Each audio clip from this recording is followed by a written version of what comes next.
Good evening dear students. आज के इस रिकॉर्डेड क्लास में आप सभी का स्वागत है। प्रीवियस लेक्चर में हमने आपके प्रोज के first chapter a girl with the basket का फर्स्ट पार्ट किया था। आज उसी के आगे कंटिन्यू करेंगे। इसमें इस लेक्चर को शुरू करने से पहले मैं आप सभी को बताना चाहता हूँ कि यदि आप लोगों ने वो फर्स्ट लेक्चर नहीं देखा है तो सबसे पहले आप उस लेक्चर को देखिए, तो उसके बाद आप इस लेक्चर को देखिए। ये हमारे संस्था के educational channel SSD BIC Meerut को आप सर्च करेंगे इसी लिंक से, तो वहाँ पर आपको फर्स्ट वीडियो मिल जाएगी। उसे देखने के बाद तब आप इसको पढ़ोगे तो अच्छा समझ में आएगा और बहुत बेहतर समझ में आएगा। आइए चैप्टर शुरू करते हैं कि आगे जो हमारे लेखक हैं विलियम सी डगलस क्या कहते हैं। These were refugee children when partition between India and Pakistan was decreed। ये शरणार्थी बच्चे जब भारत और पाकिस्तान के बीच विभाजन का निर्णय हुआ। यहाँ पर वर्ड आया बेटे डिक्रीड। डिक्रीड मीन्स होता है निर्णय लेना। Hundred of thousands of people built up their roots and changed their residences। तो लाखों लोगों ने अपनी जड़ों को निकालकर अपना आशियाना बदल ली। 9 million people left Pakistan and came to India, driven by the fear of religious fanaticism। देखिए मैंने मार्क भी किया हुआ है, इसमें एक वर्ड आया है रिलीजियस फैनाटिज्म। इसका मीनिंग होता है धार्मिक उन्माद, धार्मिक कट्टरता। तो धार्मिक कट्टरता के डर से लाखों लोग पाकिस्तान छोड़कर भारत आ गए थे। They were poor people to start with। They were poorer as they began their long trek, for all they could carry was a bit of food and a few belongings। ये लोग पहले से गरीब थे और अपनी लंबी यात्रा, लॉन्ग ट्रैक मीन्स लंबी यात्रा, for all they could carry वे अपने साथ ले जा सकते थे, was a bit of food कुछ खाना, and a few belongings और कुछ आवश्यक सामान। Soon they were out of food। कुछ दिन बाद उनका भोजन भी खत्म हो गया। A few days after they began to fall by the wayside from the weakness of hunger and died where they fall। वे भूख और कमजोरी के रास्ते किनारे गिरने लगे और फिर कभी नहीं उठ सके। The children selling baskets were sons and daughters of these refugees। They or their parents or relatives had gathered in their city, setting up the stalls, manufacturing simple articles, trying hard to make a living in markets already overcrowded। They lived in cloth and grass sheds that lined the streets। इस paragraph के अंदर, इस context के अंदर जो author है वो कहते हैं कि जो ये बच्चे थे, the children selling baskets for son and daughters of refugee, जो शरणार्थियों के पुत्र और बेटियां थी, इनके माता पिता या रिश्तेदार शहर में रहते थे जहां इन्होंने छोटी मोटी दुकान लगा के उसमें वे साधारण चीज़ों को बनाते थे और पहले से ही भीड़ भाड़ वाले बाजारों में जीवित रहने की कोशिश करते थे। इनके घर कपड़े और घास से बने हुए थे जो पंक्ति से सड़कों के किनारे बने हुए थे। द पीजेंट्स कृषक किसान अमंग दीज रिफ्यूजी, जो शरणार्थी थे इनमें अधिकांश शरणार्थी मतलब कृषक परिवार था। हैड बीन अकस्टम्ड माने होता है हैबिचुअल, आदि हो जाना, too little all their lives for the annual income of an agricultural family does not exceed on average $100 a year। लेखक कहता है कि जो ये परिवार थे वो ज़्यादातर किसानों से संबंध रखते थे, क्योंकि एक कृषक परिवार की वार्षिक औसतन आय जो होती है वो $100 से अधिक नहीं होती। औसत में एक अकुशल अनस्किल्ड लेबर, अनस्किल्ड मीन्स होता है अकुशल labour, makes 30 cents a day और less than $2 a week.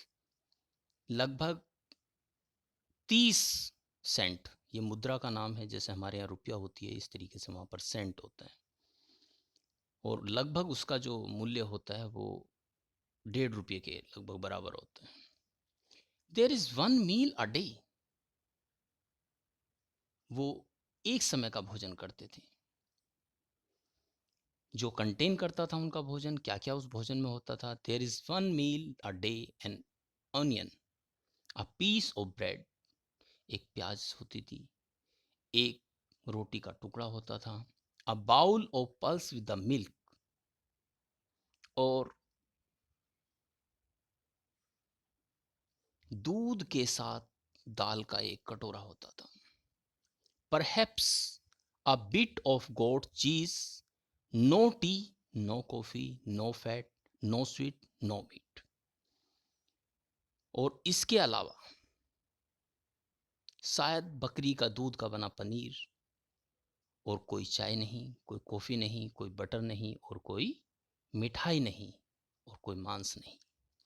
$100 a year is not $2 a week।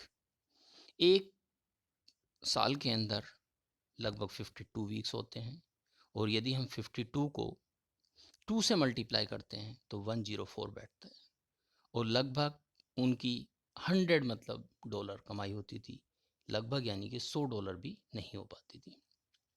Yet फिर भी, even that small amount is hard to earn by selling baskets to people too poorer to buy them। और इस भी आय को उन लोगों को टोकरियां बेचकर कमाना जो बहुत गरीब हैं, और भी मुश्किल काम था। That no doubt is the reason these little children descended to me like locusts। Locusts होता है टिड्डी, जो टिड्डी होती हैं उनकी तरह बच्चे मेरे पर उमड़ पड़े थे। I, an American, was doubtless the most promising market they had seen। मैं उनके लिए एक बहुत आशाजनक बाजार के तौर पर मुझे देख रहे थे। I bought one tiny basket for few Anas. जो अन्ना होता है वो एक आना कहते हैं ना, एक आना, दो आना, ये भी मुद्रा है, मतलब जैसे रुपया होता है, पैसा होता है, तो उस समय पे आना चलता था। Another fruit basket for a bit more, a beautiful waste paper basket for a rupee। मैंने कुछ आने में एक छोटी टोकरी खरीदी, एक और फलों की टोकरी उससे कुछ ज़्यादा में, रद्दी के लिए एक खूबसूरत टोकरी ₹1 में, एक सुंदर सिलाई टोकरी ₹1 में, और कुछ हाथ के पंखे 1 या 2 आने। My arms were filled and I had no spent 50 cents। मेरे बाहें भर चुकी थी, सामान ज़्यादा हो गया था, और मैंने 50 सेंट भी खर्च नहीं किए थे।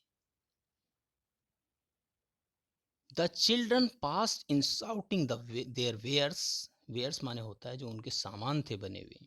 आई वॉज अ प्रिजनर, अब मैं एक पूर्ण रूप से कैदी हो गया था। Completely surrounded, unable to move, और मैं कहीं नहीं जा सकता था।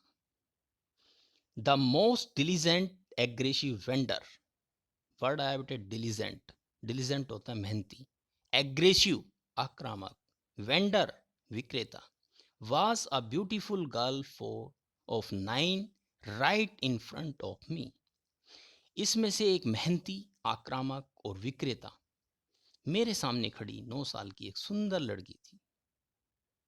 She had a lovely basket with handle. उसके पास एक सुंदर टोकरी थी जिसमें हैंडल लगा था। And she wanted a pleader. और इसमें एक वर्ड आया बेटे, प्लीडर। प्लीडर का मतलब होता है गंभीर अनुरोध करना। There were tears in her eyes. और उसकी आंखों में आंसू थे। She pleaded and begged in turns that would wring any heart। और वो अनुरोध मिन्नत कर रही थी, वो किसी के दिल को भी मड़ोड़ने के लिए काफी था। My arms were full, had no room, let along me any need of another basket. मेरे हाथ पूरे भरे हुए थे, मेरे पास कोई जगह नहीं थी कि मैं एक और टोकरी ले सकता।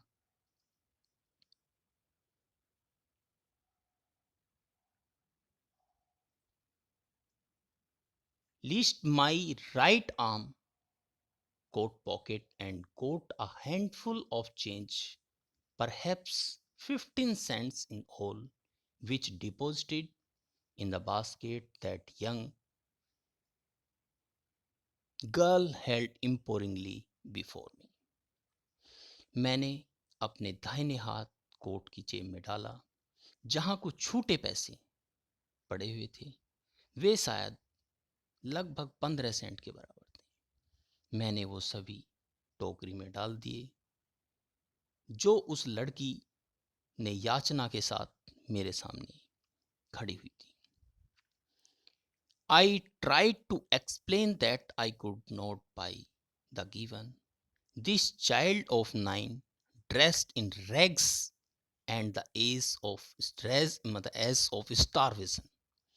रैग्स वर्ड आया बेटे। रैग्स मीन्स होता है कि जो चीथड़े होते हैं, फटे पुराने जो कपड़े होते हैं, उनको बोलते हैं rags. And edge of starvation, भुखमरी के कगार पर।